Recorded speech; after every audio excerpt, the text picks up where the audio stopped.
विदेश व्यापार और भुगतान संतुलन सीईटी के लिए। एक खास बात, व्यापार संतुलन सिर्फ माल का होता है, पर भुगतान संतुलन सबका। यह फर्क याद रखो। चलो समझते हैं। नक्शे में देखो, कांडला जहां भारत का पहला निर्यात क्षेत्र बना, मुंबई जहां आरबीआई विदेशी मुद्रा भंडार रखता है, और जिनेवा जहां विश्व व्यापार संगठन का मुख्यालय है। पहला, व्यापार संतुलन बनाम भुगतान संतुलन। व्यापार संतुलन यानी बीओटी केवल वस्तुओं के निर्यात और आयात का अंतर है। भुगतान संतुलन यानी बीओपी सभी आर्थिक लेन देन का रिकॉर्ड है, वस्तु, सेवा और पूंजी। बीओपी हमेशा लेखांकन रूप से संतुलित रहता है और बीओटी इसका उपसमुच्चय है।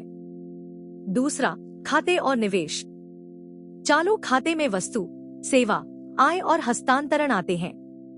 पूंजी खाते में निवेश और ऋण। एफडीआई यानी प्रत्यक्ष विदेशी निवेश दीर्घकालिक होता है, जबकि एफआईआई शेयर बाजार में अल्पकालिक। तीसरा, वैश्विक व्यापार संस्थान। विश्व व्यापार संगठन WTO 1 जनवरी 1995 को बना जिनेवा में, और इसने गैट 1947 का स्थान लिया। विशेष आर्थिक क्षेत्र यानी एसईजेड निर्यात के लिए बनते हैं, एसईजेड अधिनियम 2005 के तहत। और भारत का पहला निर्यात प्रसंस्करण क्षेत्र कांडला में 1965 में बना। चौथा, विदेशी मुद्रा भंडार। इसका प्रबंधन आरबीआई करता है। इसके घटक हैं विदेशी मुद्रा आस्तिया, स्वर्ण, एसडीआर और आईएमएफ में रिजर्व स्थिति। और भारत का भंडार $700 बिलियन से अधिक है। ट्रिक याद करो, बीओटी माल का, बीओपी सबका। यानी व्यापार संतुलन केवल वस्तुओं का और भुगतान संतुलन सभी लेन देन का, जो सदा संतुलित रहता है। परीक्षा की दृष्टि से, व्यापार संतुलन बीओटी केवल वस्तुओं का अंतर, भुगतान संतुलन बीओपी सभी लेन देन, सदा संतुलित, बीओटी उपसमुच्चय। चालू बनाम पूंजी खाता।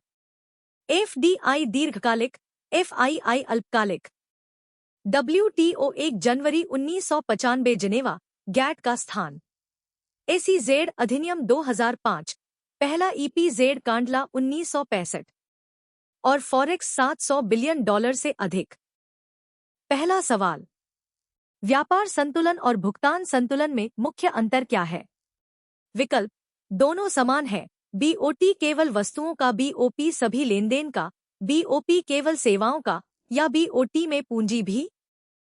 सही जवाब है बीओटी केवल वस्तुओं का अंतर, जबकि बीओपी में वस्तु, सेवा और पूंजी सब शामिल, और यह सदा संतुलित रहता है। दूसरा सवाल, विश्व व्यापार संगठन WTO की स्थापना कब हुई? विकल्प, 1947, 1995, 1991 या 2001? सही जवाब है 1 जनवरी 1995 जिनेवा में। इसने गैट 1947 का स्थान लिया। तीसरा सवाल, भारत का पहला निर्यात प्रसंस्करण क्षेत्र ईपीजेड कहाँ बना? विकल्प, मुंबई, कांडला, चेन्नई या नोएडा? सही जवाब है कांडला, गुजरात में 1965 में। यह भारत का और एशिया का पहला ईपीजेड था, बीओटी से WTO तक। यही है विदेश व्यापार। वीडियो पसंद आई? लाइक, शेयर और सब्सक्राइब जरूर करो। समझो, सीखो, याद करो।